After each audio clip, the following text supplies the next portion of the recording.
Most Americans think Canada's biggest export is maple syrup. In 2025, it's actually that Canada holds critical geographic leverage over freshwater, energy flows, and emerging Arctic routes that matter to the US economy. Canada has around 20% of the world's surface freshwater, but its use is bound by binational agreements, provincial authority, and indigenous rights.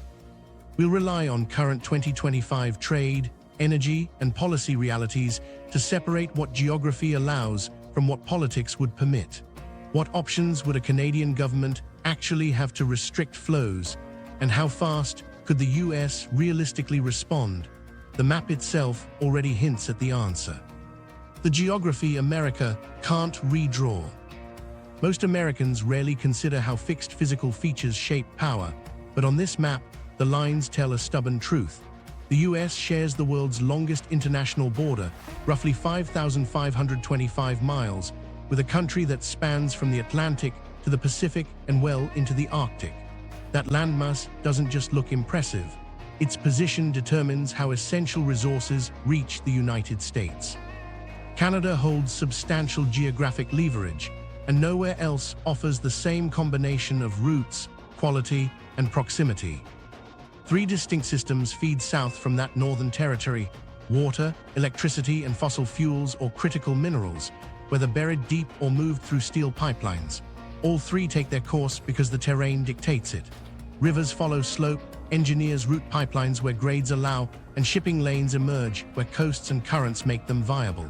You can't change those flows quickly. Politically feasible alternatives take decades.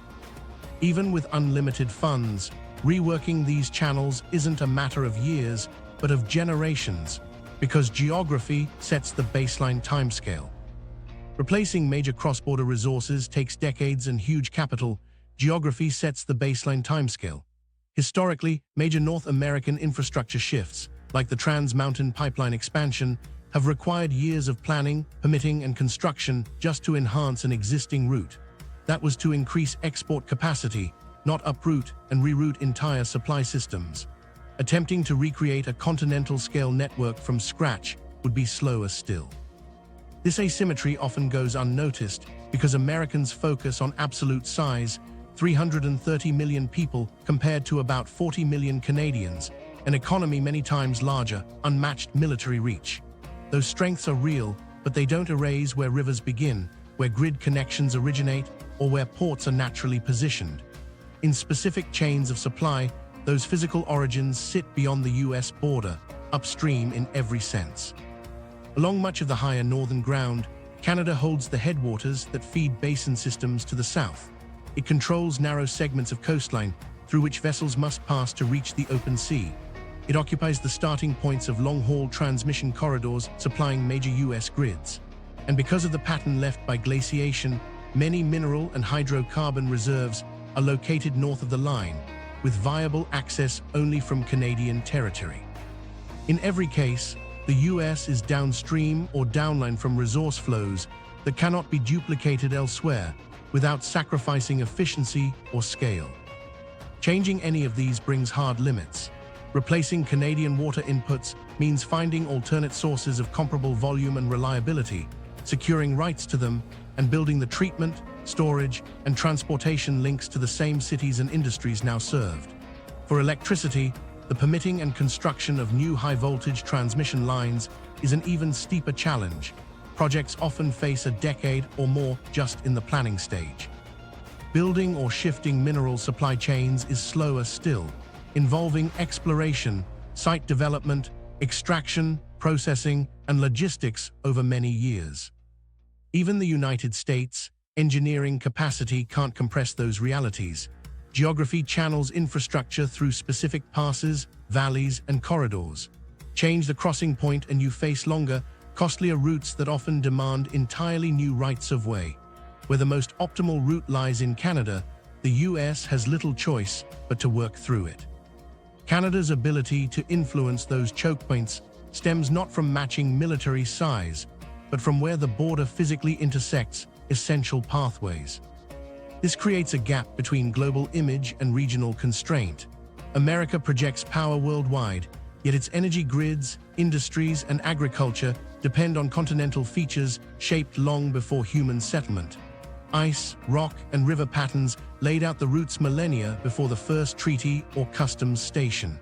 Borders were added on top, but they didn't shift the flows. From a security perspective, this narrows U.S. options in any dispute. Expanding domestic capacity can relieve some pressure, but you can't reverse a river's slope or widen a channel without tackling decades-long environmental and logistical barriers.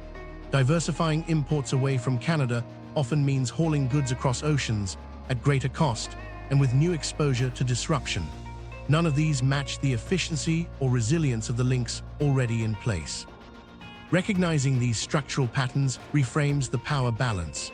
Population, wealth, and armament do not alter where resources originate or how terrain shapes their movement. Pipelines, railways, and shipping routes serve the geography they inhabit, not the political ambitions drawn over them. Trying to move them outright leads back to the same bottlenecks or forces dependence on weaker alternatives. In practical terms, Canada's role in the continental resource ledger includes assets the U.S. cannot readily substitute, especially given that nearly 20% of the world's surface freshwater lies within Canadian borders.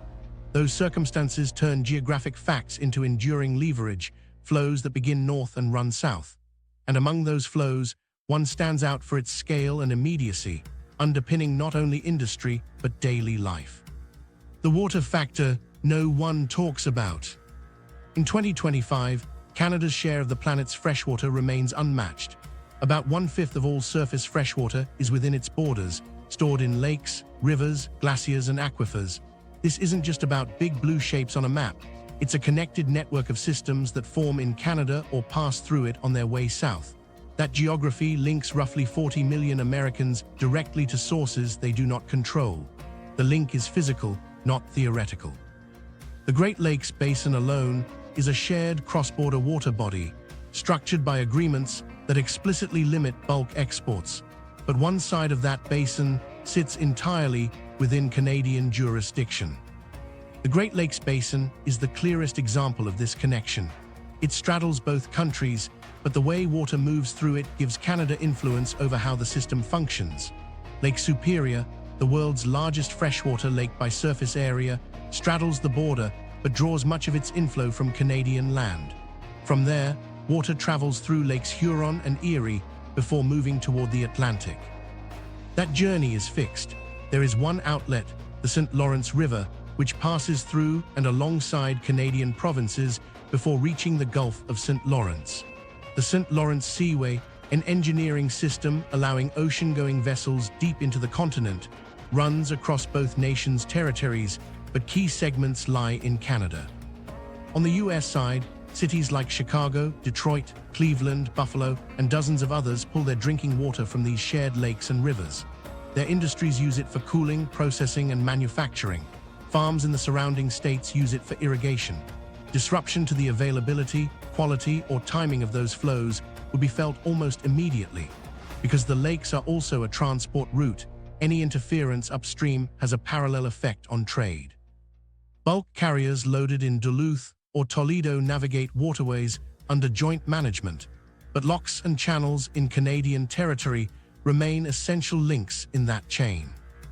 Add to this the physical Chokepoints Canada sits alongside. The Detroit River connects Lake St. Clair to Lake Erie along the border. The Niagara River links Lake Erie to Lake Ontario, containing both the falls and major water control works. Dams, gates, and diversions here stabilize levels for navigation, hydropower, and flood control. These projects are coordinated through binational institutions like the International Joint Commission. But because their physical location is accessible to Canadian operators, authority over actions taken there is a shared but not symmetrical arrangement. While a sudden, large-scale diversion of water into overseas exports is largely blocked by the Great Lakes Compact and its companion agreements with Ontario and Quebec, Canadian authorities could still influence how and when water moves in more subtle ways, through regulatory shifts, new environmental permitting requirements, temporary operational limits for maintenance, or even by imposing additional coordination fees in certain contexts. Any of these could alter the rhythm of flows enough to cause knock-on effects. For example, a change in timing could force U.S. treatment facilities to adjust operations or prompt shippers to delay runs to match navigation depth requirements. What makes all of this significant is scale. The Great Lakes contain about 84% of North America's surface fresh water, billions of gallons that no alternative system can quickly replicate. Alternate supply strategies like desalination or large-scale interbasin transfers would involve decades of construction and extraordinary costs.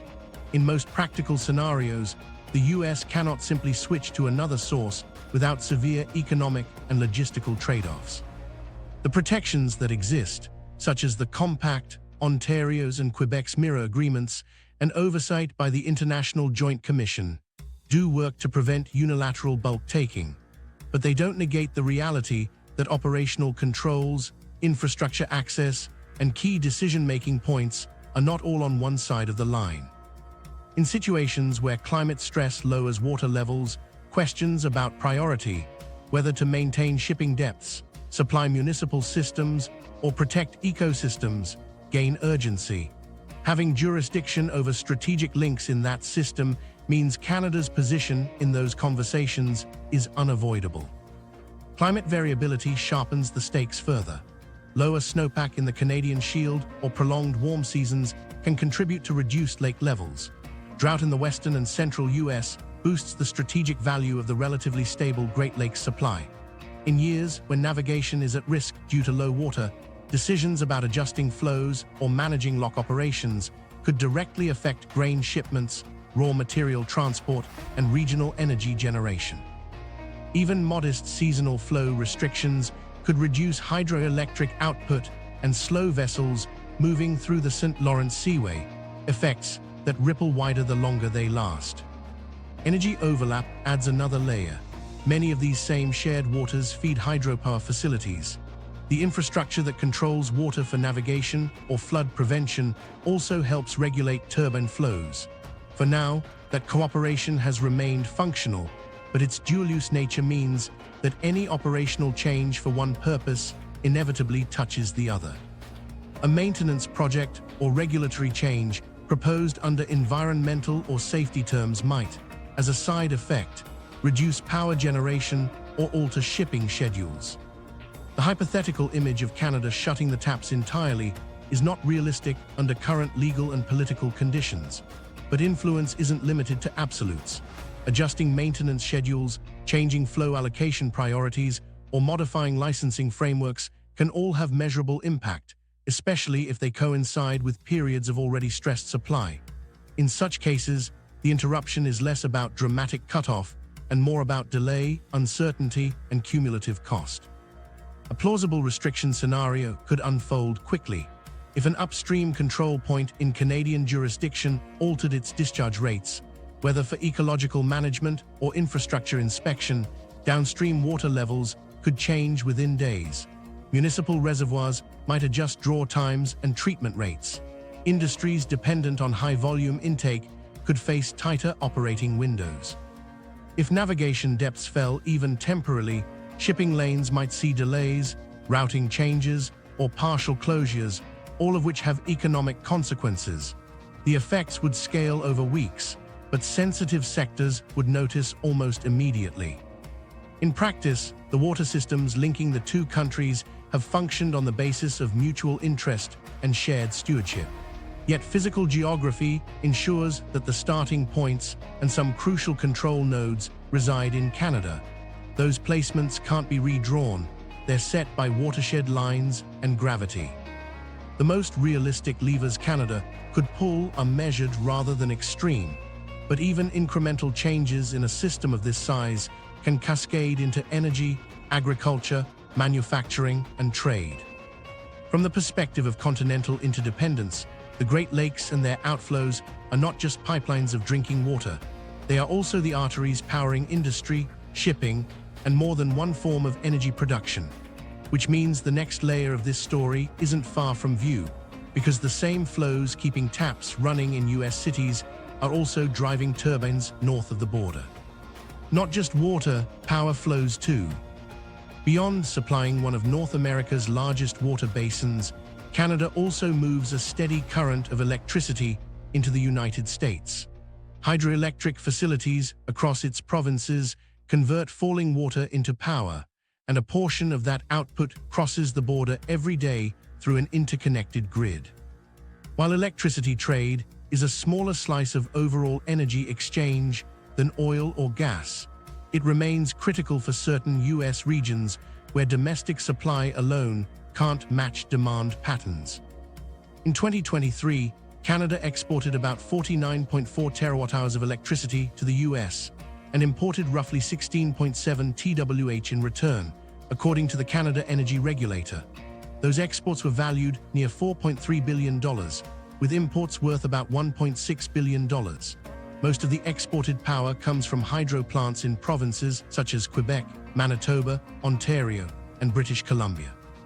These facilities benefit from vast reservoirs and river systems that would be difficult to replicate elsewhere in North America without enormous environmental and social costs. Their scale and consistency make them a dependable source, especially during seasonal peaks.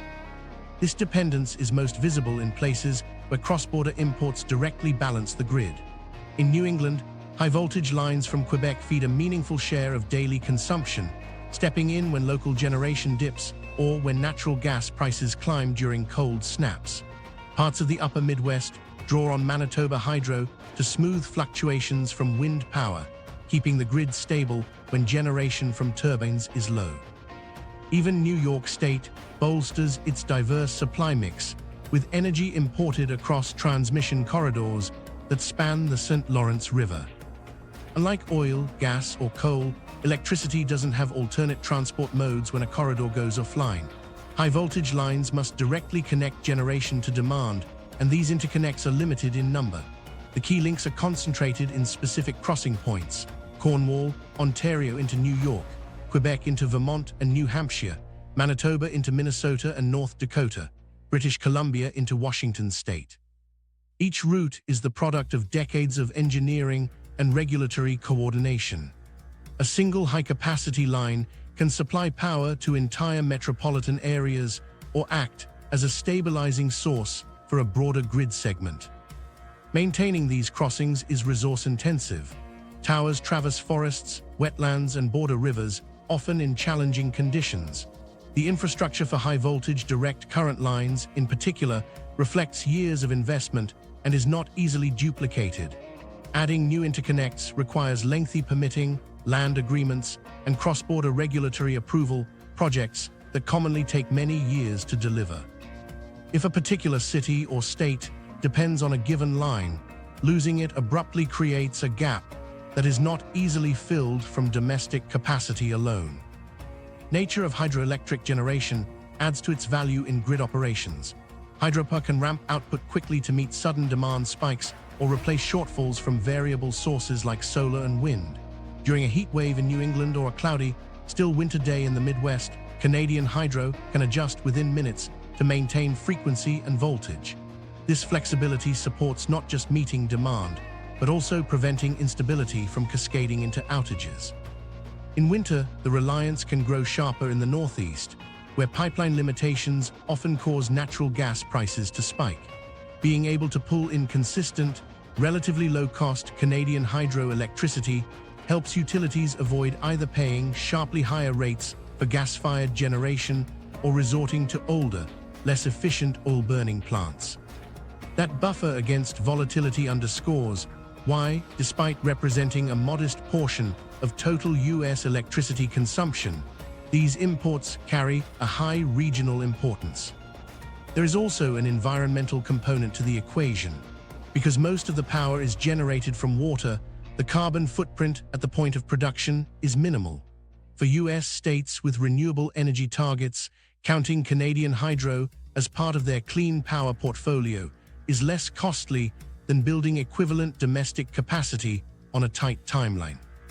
But that environmental benefit can also deepen the dependency, since losing the source would mean either buying high-emission replacement power or accelerating costly new projects.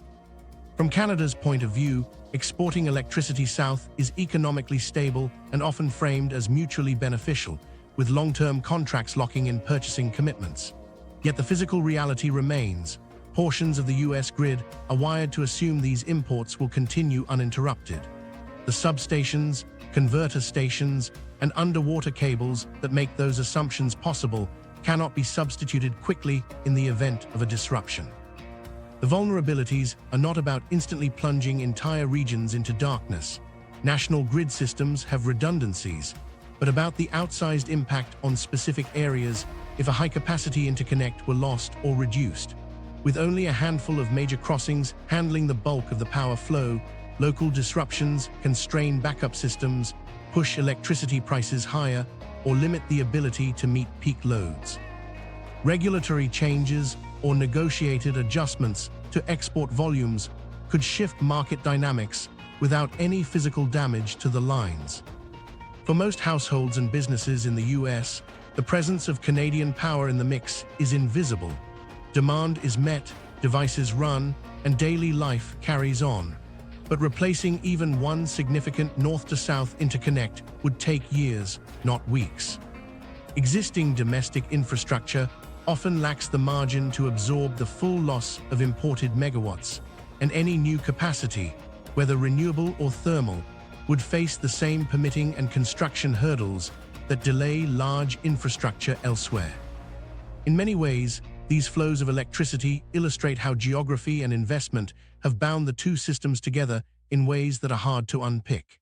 The power lines link hydro reservoirs in one country to industrial sites and population centers in the other. They cross where terrain, distance, and political coordination have made them possible, and their small number makes each one strategically significant.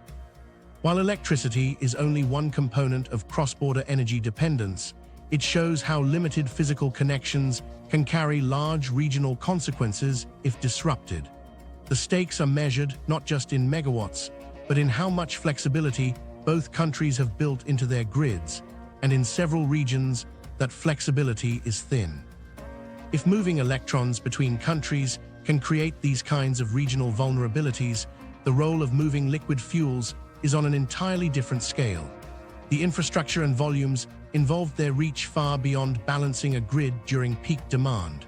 And as we'll see, those links are not just important, they are embedded in the very framework of how energy moves across the continent.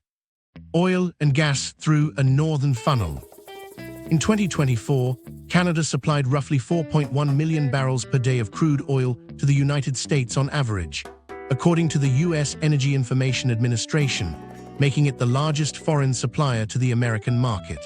Those flows also included natural gas liquids and pipeline natural gas, with combined hydrocarbon exports to the U.S. valued at tens of billions of dollars annually.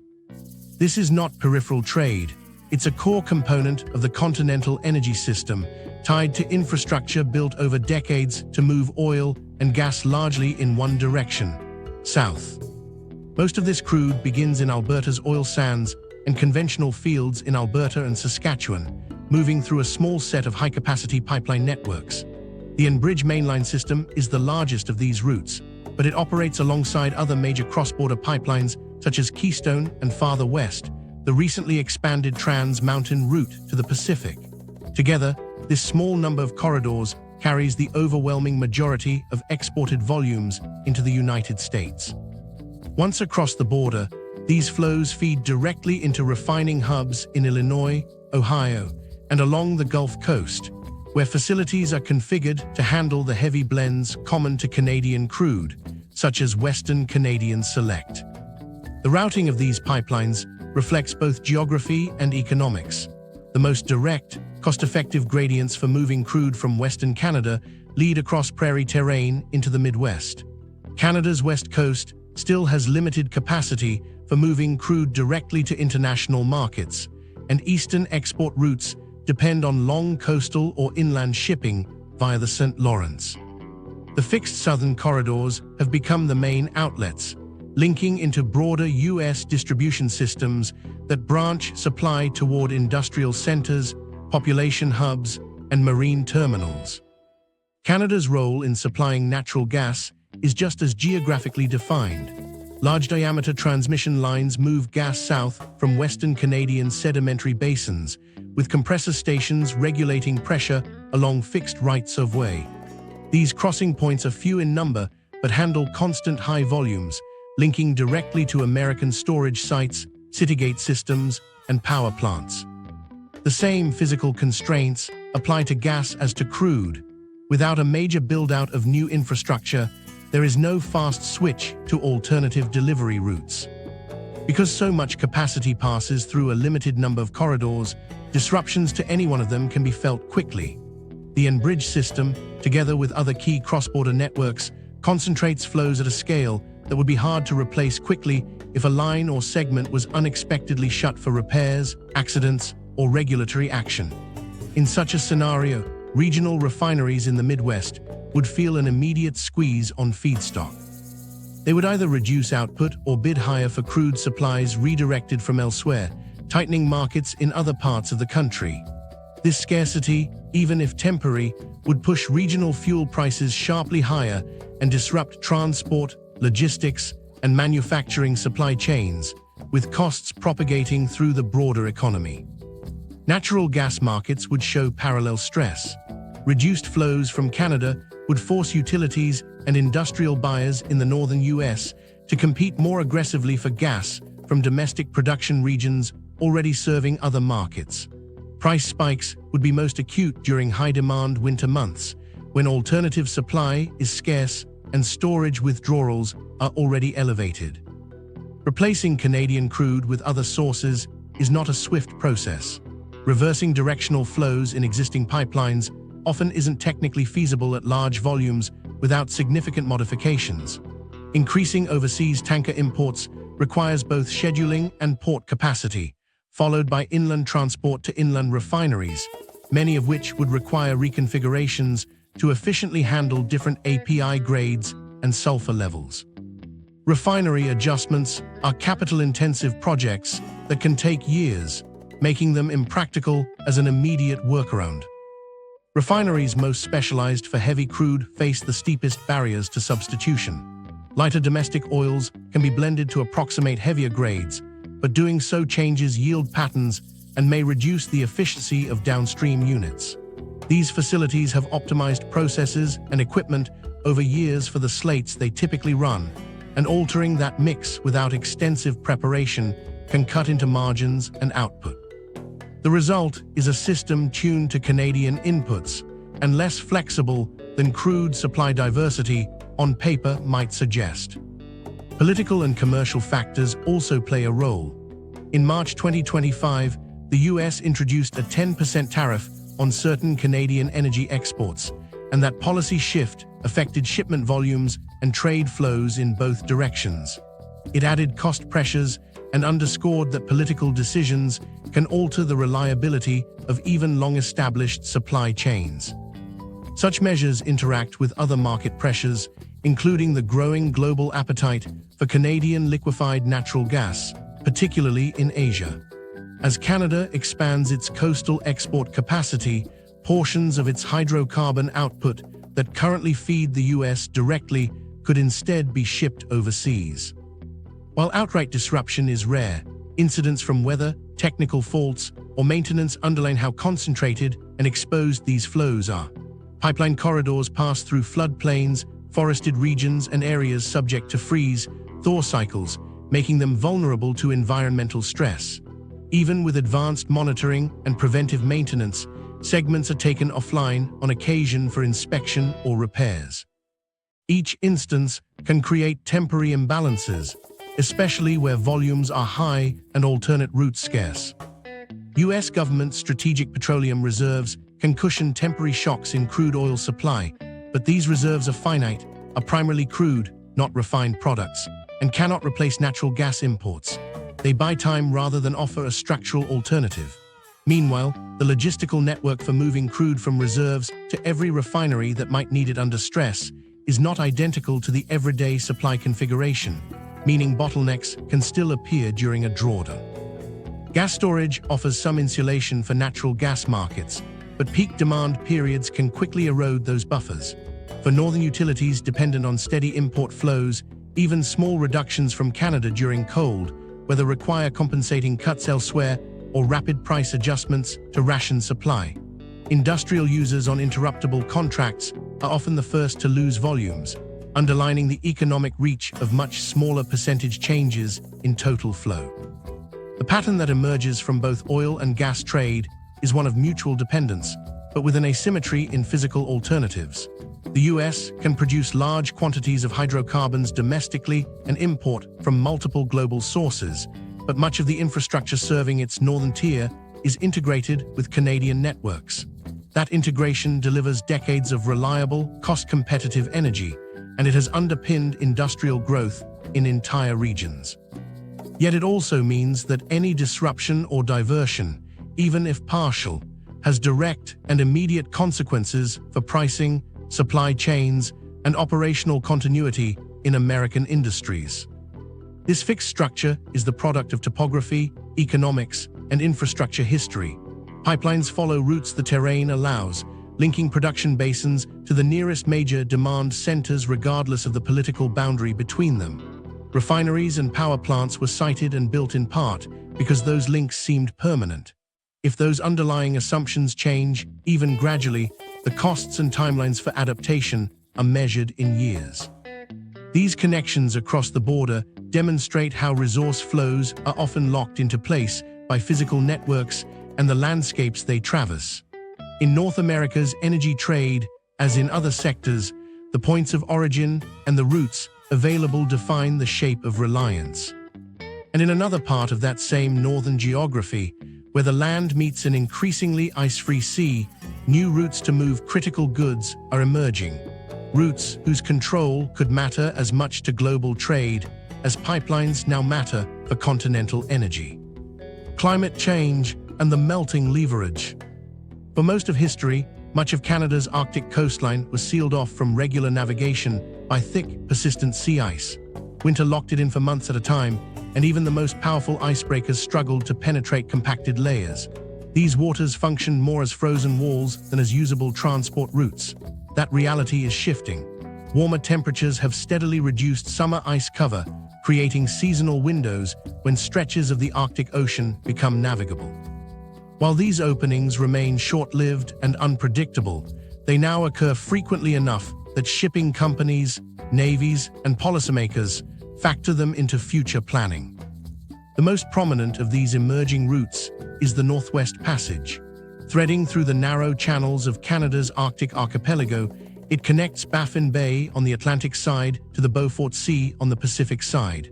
For centuries, explorers searched in vain for a reliable way through, but the ice allowed full transit only in rare conditions. Today, melting ice in late summer has made the idea of passage viable during specific weeks or months, provided vessels have up-to-date ice charts, onboard capabilities for cold weather operation, and in many cases, support from icebreakers or escorts. This is no open highway. Navigation remains risky and requires monitoring. The Northwest Passage carries appeal because of the scale of distance it can cut. A ship moving between eastern North America or Europe and parts of East Asia normally sails through the Panama Canal or the long route around South America. In the right conditions, the Northwest Passage can cut that journey by thousands of nautical miles, lowering fuel use, shortening travel times, and trimming operating expenses. In commercial shipping, the difference of a week can reshape cost calculations and delivery schedules, which is why the possibility is closely watched even if year-round use remains out of reach. Ottawa treats the Northwest Passage as internal waters under Canadian jurisdiction, a claim contested by some states, including the United States, that regard it as an international strait. The disagreement means Canada's asserted control exists but sits within a legal and political dispute. Still, Canada has acted on its position.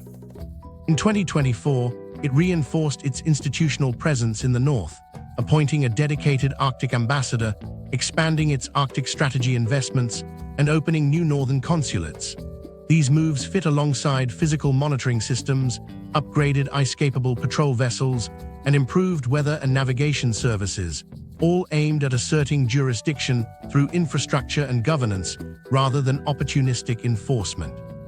Presence translates to practical influence. Canada operates forward bases, radar sites, and monitoring stations in key northern locations. Its Coast Guard and Navy maintain Arctic operations during the navigation season, providing both assistance and oversight. Ships attempting the Northwest Passage often require coordination with Canadian authorities for route guidance and safety, and adherence to domestic environmental and shipping regulations. This dependency on local logistical support gives Canada the capacity to influence, delay, or condition passage without instituting outright bans. Conditions, however, remain inconsistent. Some summers offer broader, longer windows than others, while certain choke points can see sudden ice incursions that halt progress. Shipping companies cannot plan Arctic routes as casually as they do established southern passages. The uncertain conditions make services like Canadian ice forecasting, charting, and icebreaker availability essential for operators who hope to take advantage of potential savings without incurring prohibitive risks or insurance costs. In this way, resource constraints and natural variability ensure that navigation through the Northwest Passage is still as much about relationships and planning as it is about geography. Beyond the main archipelago route, climate change has lengthened the navigable season for other northern waters under Canadian jurisdiction. Hudson Bay, for instance, now accommodates bulk carriers carrying grain and minerals into later months, extending its role as an export pathway to Europe and Asia. This shift supports the viability of resource extraction and agricultural projects in the prairie provinces and the north, feeding markets more directly than routes through southern ports. Each of these changes strengthens Canada's relevance in seasonal trade flows.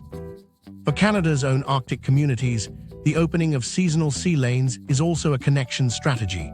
Shorter shipping routes between eastern and western Arctic settlements can lower costs for goods, support economic development, and improve services in remote regions.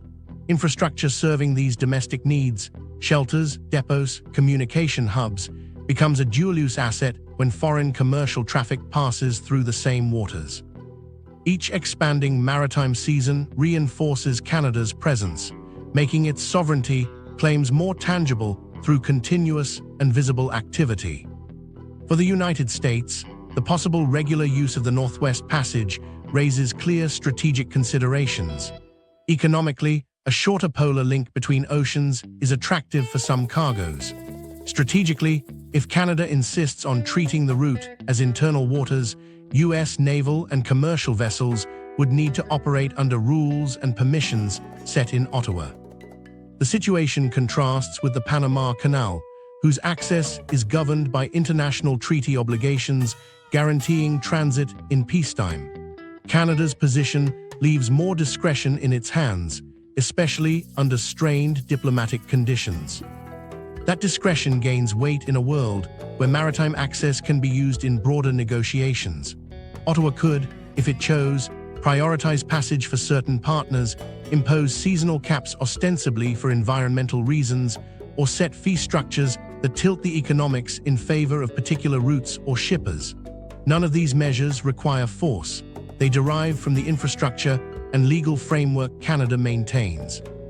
And as other global actors, including Russia along its Northern Sea route and China through increased Arctic research and shipping activity, expand their presence, the importance of secure, predictable access to Canada's segment of the polar region becomes more acute for allies and competitors alike. The Arctic shipping lanes differ from fixed infrastructure like pipelines in that they are defined by conditions, not hard surfaces. Yet the difficulty and risk of navigating ice fields without specialized support gives practical control to whoever supplies the necessary services. Canada's ability to provide, withhold, or modify that support, escorts, rescue coordination, hydrographic updates, can decide whether the route is commercially viable in a given season. Operators calculate not just distance and fuel, but also the reliability of those enablers. While other navigable Arctic options exist, including routes skirting Russian coasts, Canada's channels avoid sanctions risks, complicated permissions, and certain geopolitical tensions that can arise in other polar waters. For many North American and European shippers, these factors make a Canadian Arctic crossing the more straightforward choice when conditions allow. That advantage is rooted in both location and policy. The implications extend into resource potential. Seabed areas within Canada's Arctic claim are thought to hold oil, gas, and minerals of high value. Historically, the brevity of the shipping season limited exploration and investment. Now, with longer open water periods, the calculus changes. Any future extraction will depend on reliable maritime transport to move output to processing facilities or export markets, placing those same ice-dependent corridors at the heart of economic feasibility. Control over shipping access, therefore, has consequences not only for global trade, but also for Canada's role in developing its northern resources. Climate change, evolving trade routes, and Canada's policies combine to reframe the Arctic from remote buffer to active corridor. Reduced ice still leaves hazards, unpredictability, and operational costs, but the fundamental shift is that feasible seasonal transit now exists where none did before. Against that backdrop, Canada's assertion of jurisdiction, bolstered by physical presence and diplomatic positioning, turns an environmental transformation into a form of strategic leverage. That leverage matters because here, maritime pathways double as access points to underdeveloped northern territory with untapped economic value. And as navigation seasons lengthen, the same waters that adjust the shape of global shipping also border environments believed to contain resources with their own strategic weight. The Arctic's hidden jackpot. In 2025, the Arctic is emerging as a strategic resource zone, and Canada controls some of its most advantageously positioned sectors. Beneath Arctic waters and across northern tundra lie reserves of oil, natural gas, and minerals rising in importance as global demand diversifies. Estimates put roughly 13% of the world's undiscovered oil and 30% of undiscovered natural gas within the circumpolar Arctic. Modern geological surveys point to billions of barrels of oil equivalent and sizable concentrations of critical minerals. These findings reflect current technology and mapped formations, not speculative future science. What changes their viability is the combination of increasingly navigable sea lanes and the location of those reserves inside territory and waters that Canada governs. Canada's Arctic jurisdiction encompasses vast offshore zones and thousands of islands in the Arctic archipelago. The Beaufort Sea in the west and Baffin Bay in the east both fall inside Canada's exclusive economic zone, granting rights to resources found within 200 nautical miles of the coast. Subsurface mapping shows significant hydrocarbon potential in these zones. Oil and gas operators have been aware of these prospects for years, but the heavy ice cover once made production at commercial scale impractical.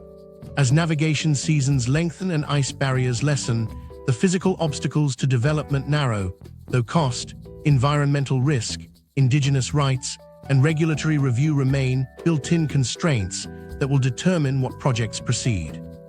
Onshore northern territories contain deposits tied directly to high technology and energy transition supply chains. Nickel, copper, zinc, and rare earth elements are all present in varying concentrations. These materials underpin manufacturing for electronics, renewable energy storage, and advanced defense systems. Many lie in remote areas far from rail or southern ports, but their nearest viable deepwater access points are Arctic harbors under Canadian control. For any serious extraction effort, transport would depend on these northern facilities and the shipping lanes they connect to. Those northern ports are more than basic wharfs. Recent years have seen Canada invest in expanded capacity at select Arctic sites, including deepwater facilities capable of handling larger vessels. Investments in 2024-2025 also include new icebreakers and the establishment of northern operational support hubs as part of Canada's defense and Arctic policy, reinforcing both economic and security presence. While serving local and sovereign purposes, the same infrastructure can move bulk commodities directly from origin to overseas buyers. This creates export paths that bypass the continental United States entirely, sending product from mine or rig to Arctic port, and then across the pole to Europe or Asia. Opening a direct polar route alters trade geography.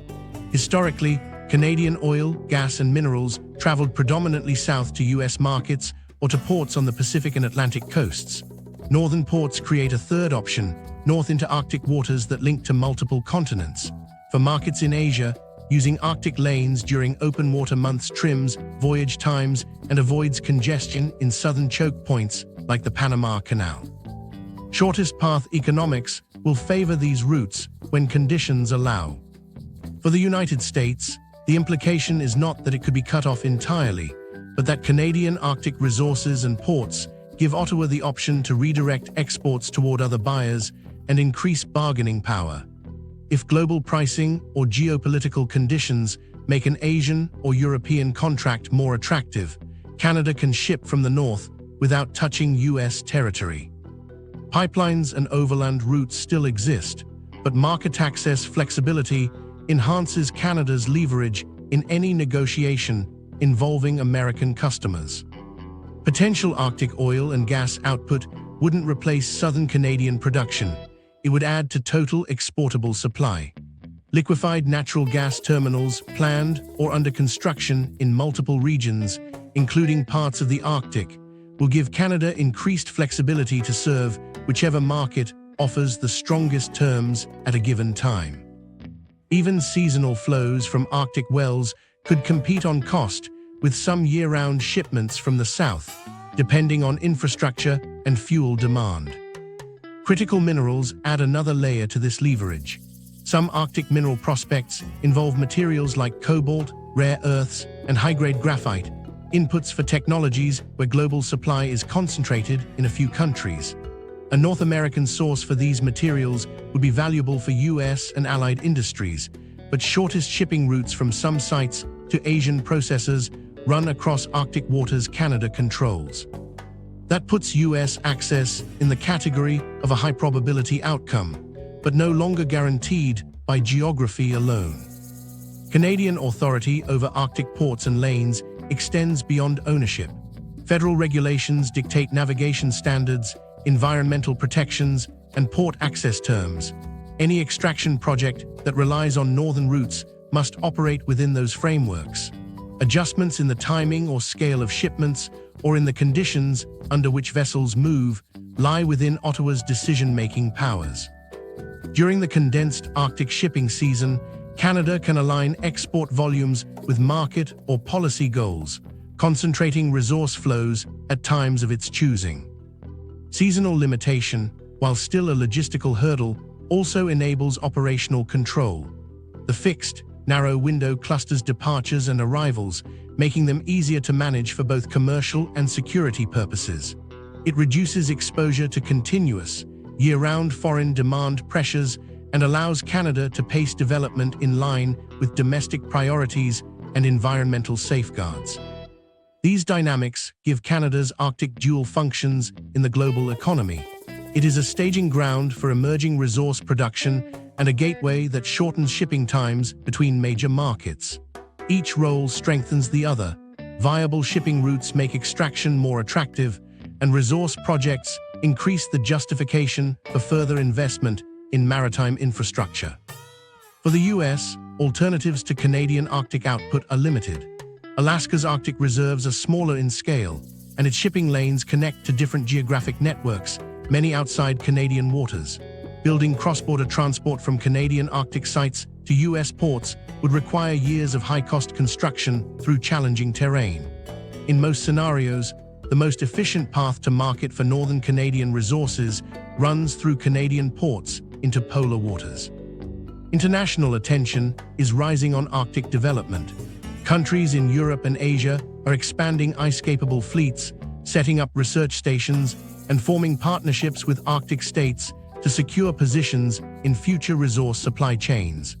Canada's combination of resource rights and control over several viable Arctic routes makes it a focal point for this interest. Partnerships might take the form of joint ventures in mining or energy, multi-year purchase contracts, or foreign investment in port upgrades, all of which integrate overseas stakeholders into Canada's Arctic economy. Progress in Arctic resource use is measured in decades, not months. High extraction costs, limited work seasons, and the need to consult and partner with Indigenous communities slow timelines. Environmental considerations bring rigorous review processes that can evaluate not just local, but basin-wide impacts of development. Yet partial exploitation of even a fraction of identified reserves could shift regional resource balances, with infrastructure for one sector often serving others. A port suited for shipping mineral ore can also load fuel. A maintained shipping lane has equal value for strategic cargo. By holding both viable access points and in-place resources, Canada occupies a position few countries match in their own Arctic zones. The interplay of geography, infrastructure, and sovereign authority means it can determine the conditions under which its northern assets enter global circulation. That combination does not guarantee dominance, but it does ensure influence over the pace, direction, and terms of Arctic trade. And these strategic resources are not limited to fuels. Some of the most consequential assets tied to Canada's geography lie in the form of metals and minerals essential to modern manufacturing, embedded in deposits whose location makes access dependent on decisions taken north of the border. Minerals that power the tech economy. Canada's resource influence extends well beyond energy and water. Beneath its surface lie materials that underpin the global technology economy, with demand rising as industries move toward electric vehicles, renewable energy storage, and advanced electronics. Nickel, cobalt, lithium, and rare earth elements have shifted from niche commodities to essential inputs for modern manufacturing. In 2025, Canada's reserves of these resources give it a major role in shaping global supply chains and, by extension, in influencing who gets the materials critical to building the hardware of the 21st century. For the United States, securing a reliable flow of these inputs is not optional. It directly affects domestic industry's ability to meet production goals. Nickel illustrates the stakes. High-purity nickel is key for battery cathodes used in many lithium-ion designs. These batteries power electric cars, utility-scale storage for wind and solar energy, and backup systems for critical infrastructure. Significant nickel deposits in Ontario and Manitoba place Canada among the leading producers outside Asia and Russia, with several mines already in operation. The proximity of these deposits to U.S. markets offers advantages in transport and supply stability, but there is no guarantee they will always be directed south. The same infrastructure can send shipments to overseas buyers if market conditions favor it. Cobalt plays a different but equally strategic role. It's a crucial component in certain battery chemistries and in high-strength alloys needed for aerospace and defense applications. Canada's cobalt comes both from dedicated deposits and as a byproduct of nickel and copper mining. Much of it lies in remote Northern Territory, integrated into supply lines that Canada regulates entirely. Globally, most cobalt is produced in the Democratic Republic of Congo under conditions that raise geopolitical and ethical concerns. That makes Canadian supply an appealing alternative, especially for buyers seeking traceability and governance standards, though again, sales follow contracts, not geography. Lithium demand has surged beyond earlier forecasts, driven heavily by electric transportation and large-scale energy storage. Canadian lithium is found largely in hard rock deposits in Quebec and Manitoba, with projects advancing through various development stages. Some will reach production within the decade, others face longer timelines. Having reserves, however, is not the same as having processing capacity. Lithium ore must be refined into battery-grade compounds, and at present, much of that processing occurs overseas. This bottleneck can slow the pace at which reserves translate into finished products for manufacturers.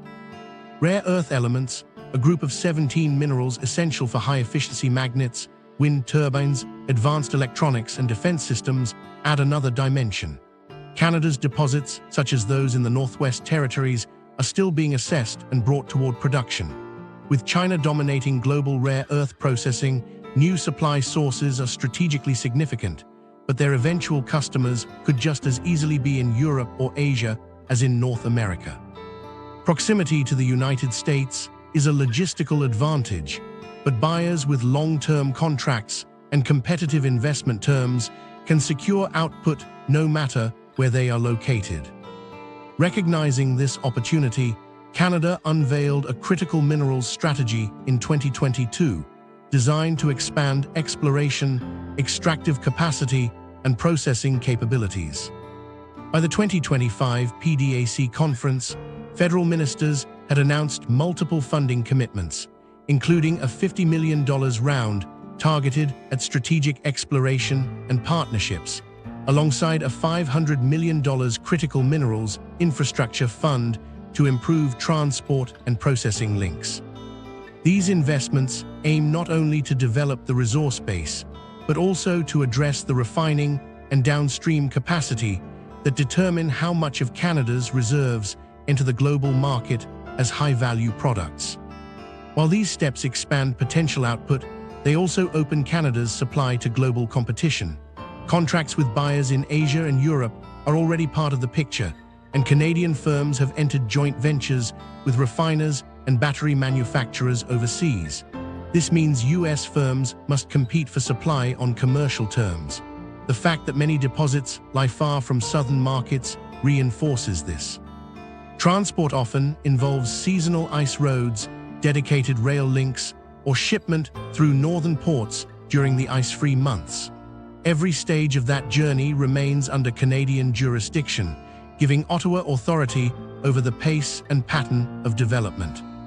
Transportation infrastructure is a decisive factor in where Canada's minerals go. Building capacity toward Arctic, Atlantic, or Pacific ports increases Canada's ability to send resources directly to non-US markets. Current flows southward reflect established routes more than immutable alignment. As new corridors are completed, destination flexibility increases, shifting the balance in global supply negotiations. Proximity to the US market will remain an advantage, but it no longer acts as an assurance of priority when global demand is high. Concerns over foreign investment and market concentration complicate the outlook.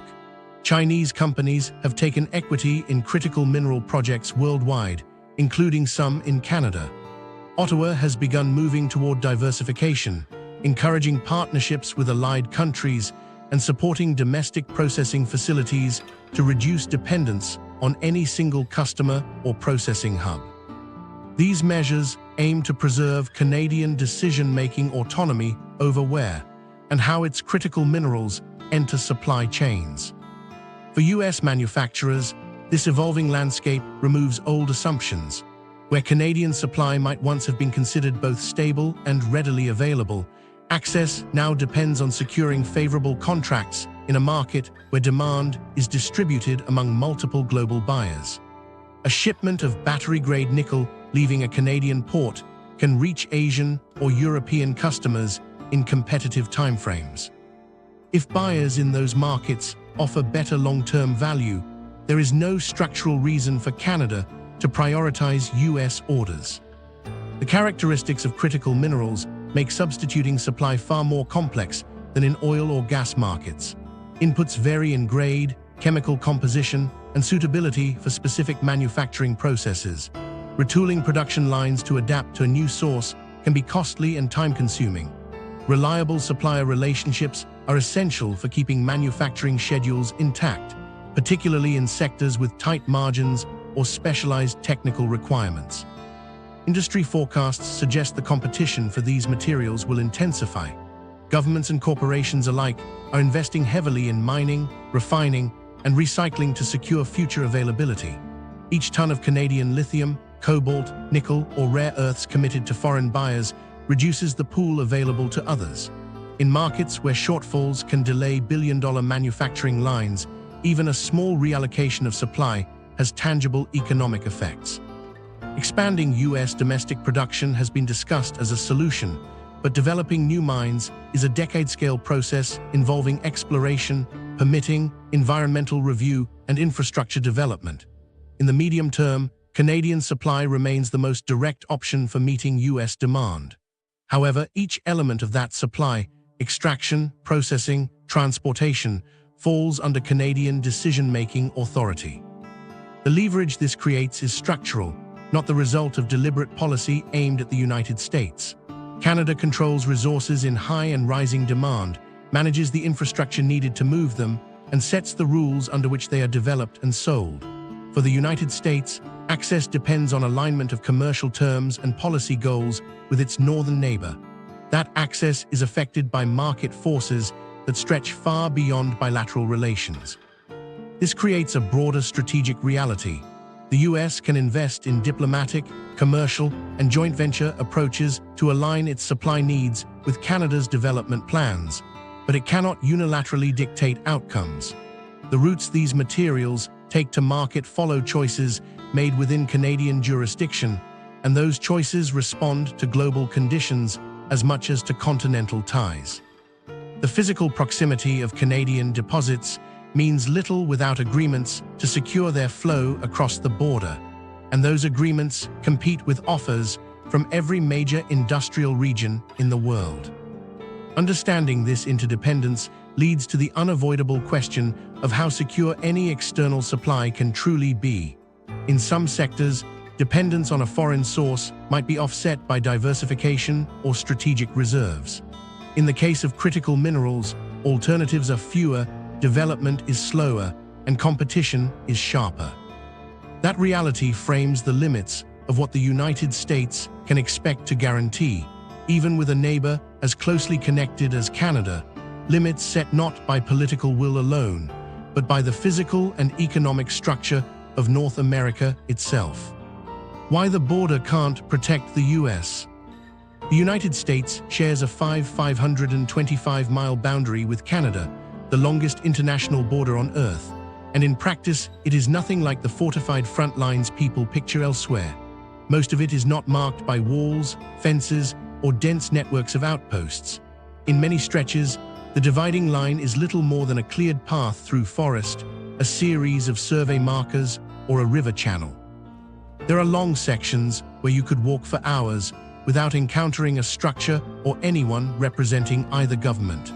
The sheer length and nature of this border make the idea of sealing or controlling it in the conventional military sense an undertaking of enormous scale and difficulty.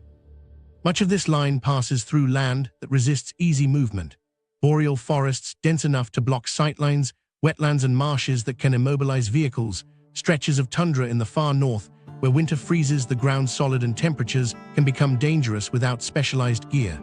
Elsewhere, it cuts over mountain passes, across open prairie with little cover, or along waterways that flow through both countries.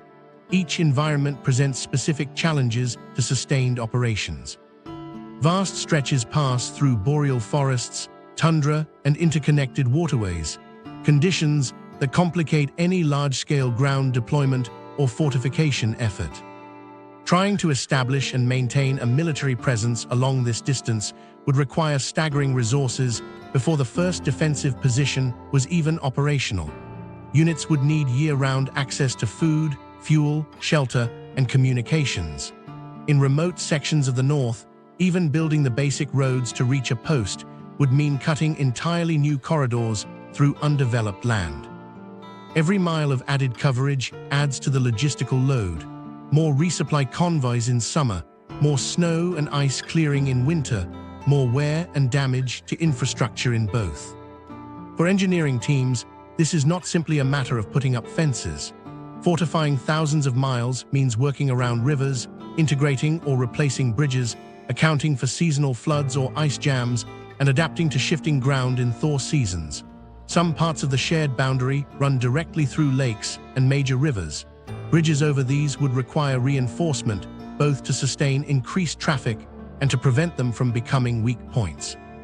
In a contested environment, these crossings and their replacements would draw immediate attention as critical vulnerabilities. Even if cost were no constraint, the construction timelines alone would stretch into years or decades. Building through inaccessible terrain requires moving heavy equipment over long distances, often with no existing roads or rail to carry it.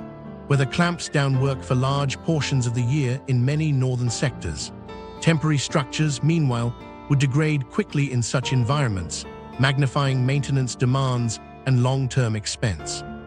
Historically, such efforts to militarize a border of this magnitude happen only in regions under constant threat of armed conflict. The U.S. relationship with Canada is conventionally cooperative, underscored by extensive trade and joint defense agreements. But the terrain itself, independent of politics, sets hard limits on what a rapid physical closure could accomplish. Moving large formations or significant quantities of equipment into remote crossing zones is difficult enough. Sustaining them, there is harder still. Airlifts can insert troops at specific points, but repeating that along such a vast and varied frontier is neither cost-effective nor sustainable over time. On water, maintaining constant patrols over the Great Lakes and coastal approaches would demand permanent fleet basing, with the associated staffing and upkeep costs. Urbanized segments, like the bridges and tunnels around Detroit, Windsor, the border at Buffalo, Fort Erie, or the crossings between Vancouver and the U.S. Northwest, might be more straightforward to monitor or close, but they make up only small portions of the whole. Closing them leaves thousands of miles in less populated zones where determined movement could go undetected. In military planning terms, defending a perimeter this size means either concentrating forces in a small number of strategic locations and leaving enormous gaps, or dispersing them so thinly that they cannot respond effectively to a sustained push anywhere.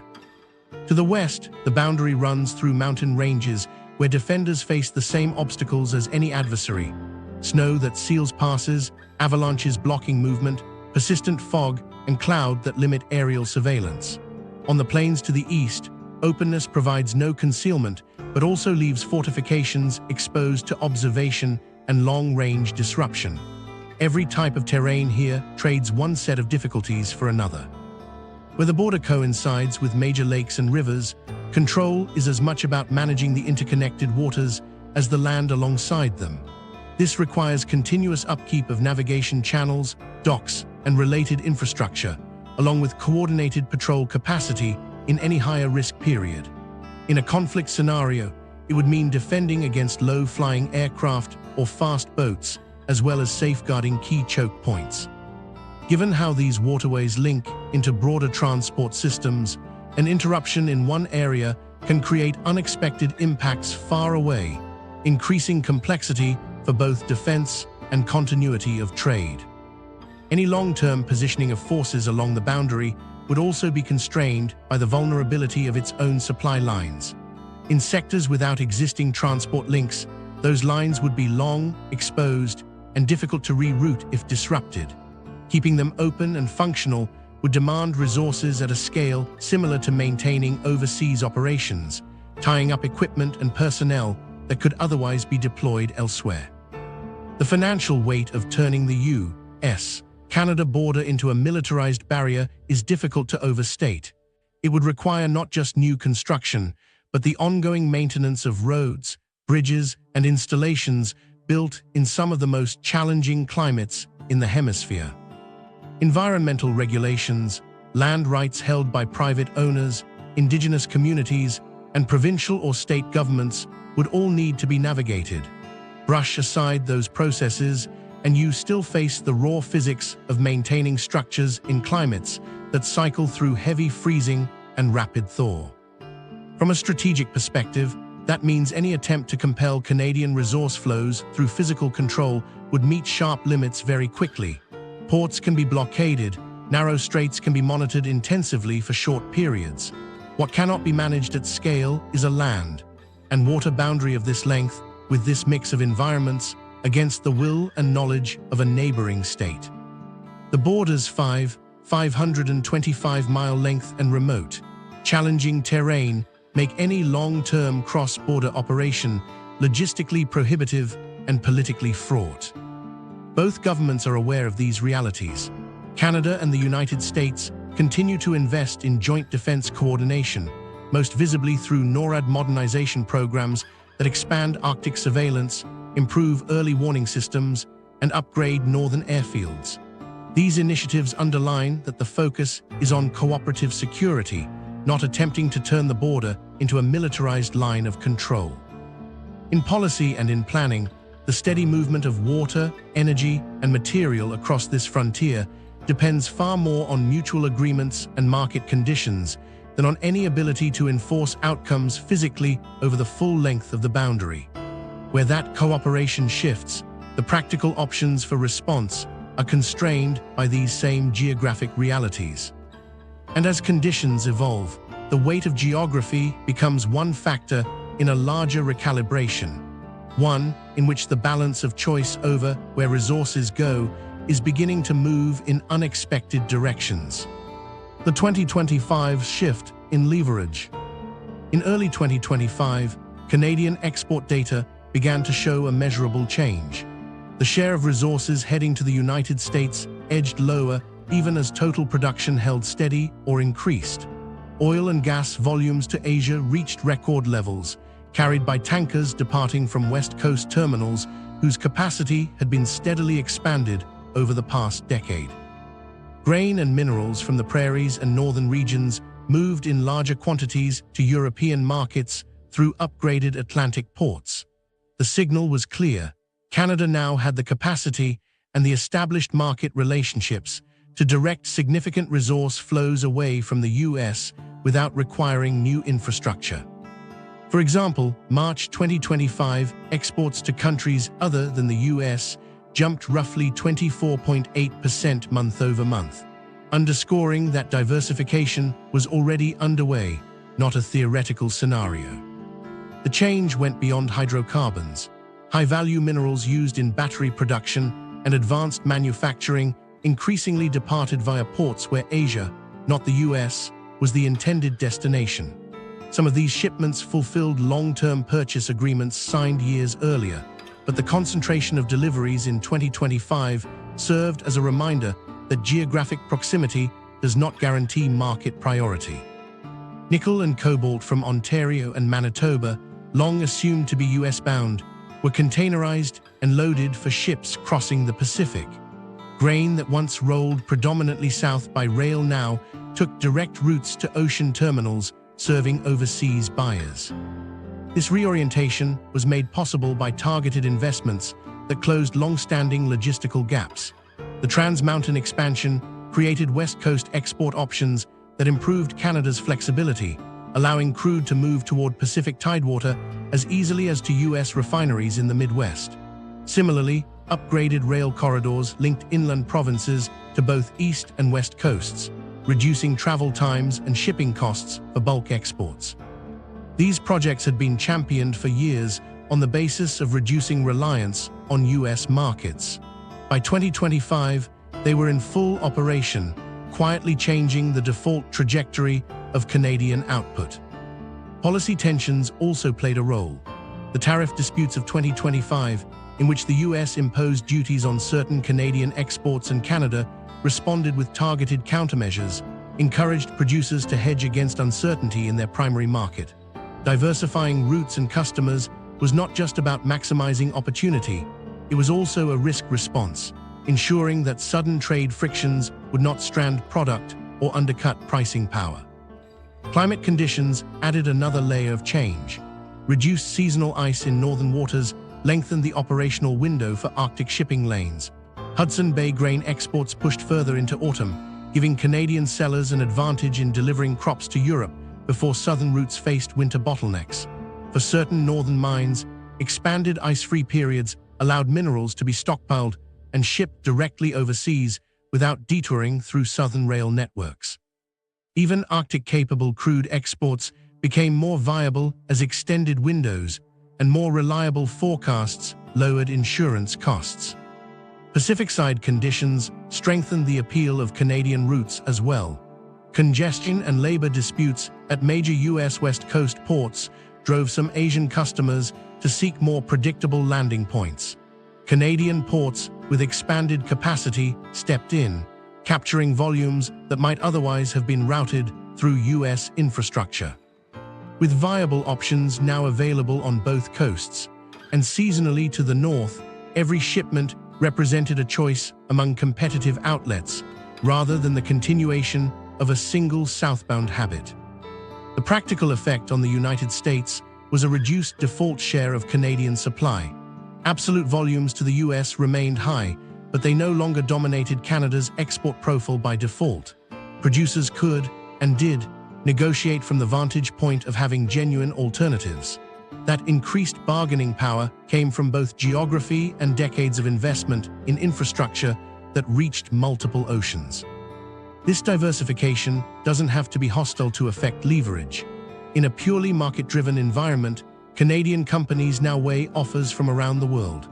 If a European utility bids higher for liquefied natural gas, or a South Korean battery manufacturer offers better terms for nickel, the infrastructure exists to deliver those products directly, bypassing US routes entirely.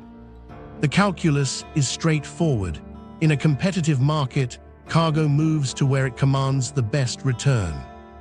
Climate-driven export flexibility magnifies this competitive landscape. Shorter routes via northern passages or subarctic ports can compete in both cost and speed with traditional southern channels. For bulk commodities, minerals or grain, small changes in voyage time and handling costs can determine which customers are prioritized. Over time, as shippers accrue experience along these routes, operational reliability improves, and those corridors become normalized elements of Canadian export strategy. In oil and gas, added capacity to Pacific ports has changed long-standing supply assumptions. Crude that once flowed almost exclusively into the US for refining or re-export now travels directly to Asia. This chips away at the once reliable share US refiners held in Canada's crude supply and forces them into the same competitive market as overseas buyers. When the physical option exists to divert a cargo, every negotiation inherits that underlying reality. For US planners, the implications are direct. Diversification reduces the US default share of Canadian output. Markets now compete for Canadian supply, and that weakens automatic supply guarantees. Industries configured around Canadian inputs, whether in refining, steelmaking, or battery production, can no longer treat those streams as insulated from broader demand shifts. Price, contract terms, and reliability now have to be actively secured. The extension of northern export windows reinforces this shift. Each additional week of navigable water increases the viability of routes bypassing US transit entirely. As these patterns become consistent, insurers adjust premiums and operators build seasonal scheduling into their regular planning. Route diversification becomes ingrained practice, not a contingency. What distinguishes 2025 from previous years is that the infrastructure, market conditions, and political context have converged. Expanded multi-coast capacity, the startup of major projects like Trans-Mountain expansion, climate-driven operational extensions, and early deliveries under offshore contracts all landed in the same period. The result wasn't a sudden break in US-Canada trade, but a decisive step away from automatic US primacy over Canadian exports. This shift is structural. It allows Canada to match output with the best-placed market at any given time, rather than defaulting to geography. For the United States, it means access is still available, but no longer safeguarded simply by proximity or history. In a competitive global bidding environment, domestic buyers stand in the same line as others, subject to the same pressures on price and availability. Recognizing this new reality is critical for any long-term resource security planning. Canada hasn't cut off US access, but it has materially increased its capacity to send production elsewhere at will. That capacity operates independently of political mood, though political developments, like the 2025 tariff disputes, can accelerate decisions to use it. The infrastructure is not a temporary feature. Once built, its flexibility is permanent. The developments of 2025 demonstrate how quickly the texture of a long-standing resource relationship can change once the limiting factors disappear. For the US, supply certainty now depends less on physical connection and more on the terms it can offer in competition with others. That's a different strategic landscape than the one most policy assumptions have been built on. and one in which the direction of flows is decided in Ottawa and corporate boardrooms, not by the map alone. But that calculation rests on the premise that the context for cooperation remains stable. If the political relationship between the two countries were to change direction, the leverage now embedded in Canada's control over resource flows would take on a different meaning, one that history shows even close allies are not immune to confronting. What happens if alliances fracture? One of the main counterpoints to the idea of Canadian leverage over US resources is straightforward. The two countries are long-standing allies with deep economic, security, and cultural ties.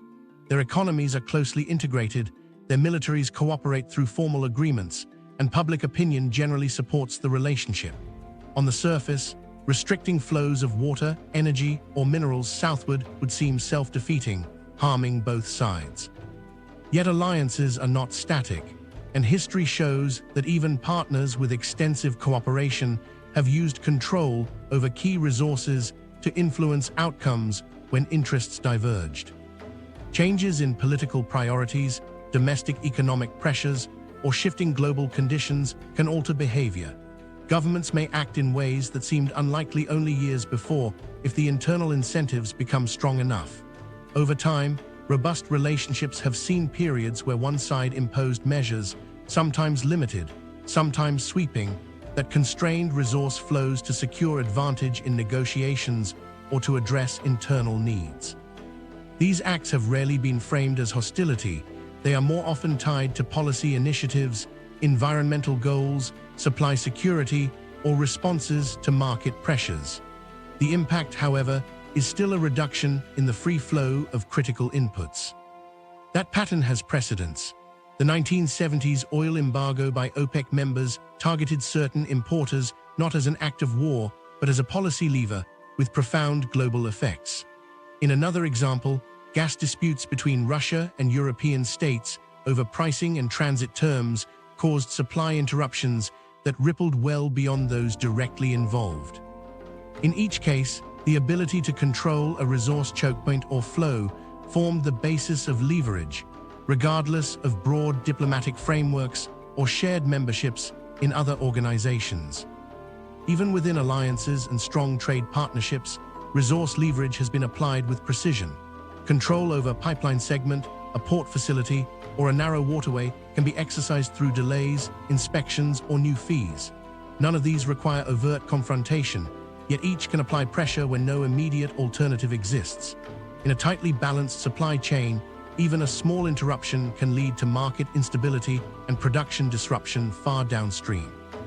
Canada has never engaged in such actions against the United States, but that history does not erase the capability.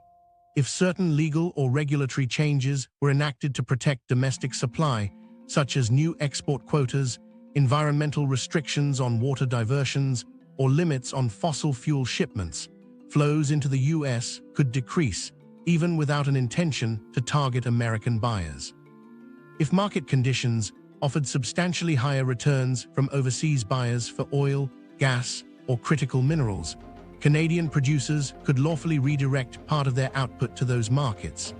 And as the tariff exchanges seen in 2025 demonstrated, political decisions on trade policy can quickly alter commercial flows in both directions without dissolving the broader alliance.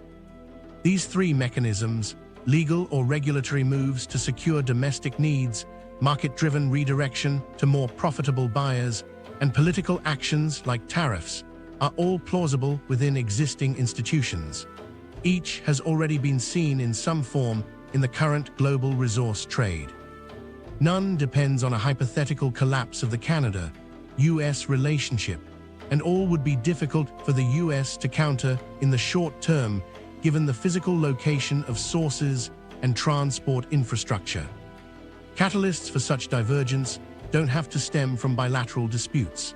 A severe drought could pressure Canadian provinces to conserve water for domestic agriculture, reducing what flows into the Great Lakes system on which millions of Americans rely.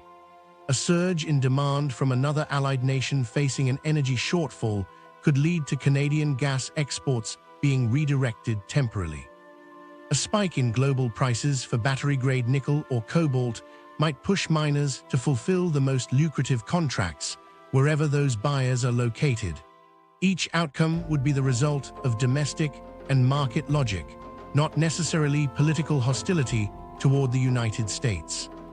When such leverage is exercised, even briefly, it reshapes expectations. Dependence that felt secure in a stable period begins to be viewed as a vulnerability in strategic assessments. For the side whose access is reduced, it triggers efforts to secure alternatives, processes often measured in years and at higher cost. For the side in control, it validates the utility of their position while demonstrating that adjusting flows is feasible when aligned with domestic priorities. Geographic positioning underlies this capability. Water moves south from Canadian watersheds because of topography. Pipelines and cables cross the border where engineers found viable routes. Mineral deposits are where geology placed them. These facts don't change with political mood. The presence of leverage is a constant, even if the choice to use it varies over time. It's also true that the leverage is not always wielded in full to shape outcomes. Its mere existence can temper negotiating positions. Awareness that one party could, through modest domestic measures, alter the availability or cost of a critical resource can lead to concessions in unrelated areas. This is why analysts often compare such leverage to having a veto. The option changes the conversation even if it is never enacted. The strength of the Canada-US relationship lies in shared benefit when conditions align. But that alignment is dependent on external and internal pressures remaining within manageable bounds. As conditions shift, history shows that even close allies have reached for the tools geography gives them, especially when policies can be explained at home as protecting resources, furthering economic opportunity, or safeguarding the environment. Cooperative frameworks moderate those risks. Institutions like the International Joint Commission manage shared water systems. NORAD modernization enhances mutual defense. The Arctic Council, despite Russia's suspended participation, provides a venue for polar cooperation. These mechanisms create channels to resolve disputes and set rules, but they do not remove the fundamental reality that control over chokepoint or upstream supply rests with the country where it is located. The ability to act unilaterally remains, even if it is constrained by norms, agreements, and common interest. The durability of an alliance doesn't make it immune to friction when vital resources are involved. Market shifts, environmental pressures, and domestic politics can all introduce incentives to adjust flows in ways that reframe the balance of benefit. Geography means the effects of those adjustments are immediate and, in some cases, hard to offset without large-scale structural change. This is the underlying reason such leverage matters in strategic planning.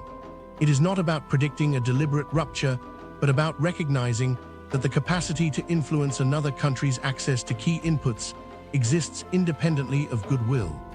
Understanding that capacity helps explain why resource relationships between close partners attract as much attention from planners as those involving rivals.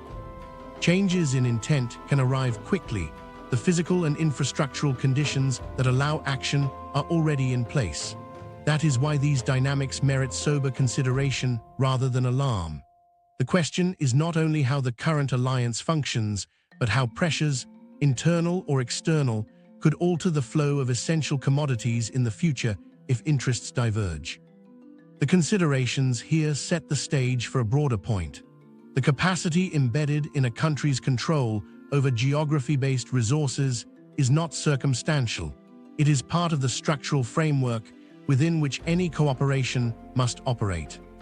Canada's position over water, energy, Arctic routes, and critical minerals underscores three enduring points.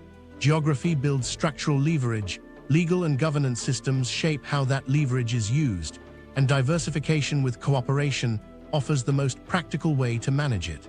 These realities create a framework where proximity matters, but policy and market forces decide direction. Expect this balance to evolve as infrastructure and export routes mature. Canada's leverage is durable in the near term, but will shift with investments and policy choices on both sides of the border. Let us know in the comments Which resource surprised you most? And subscribe for more research-driven geography insights.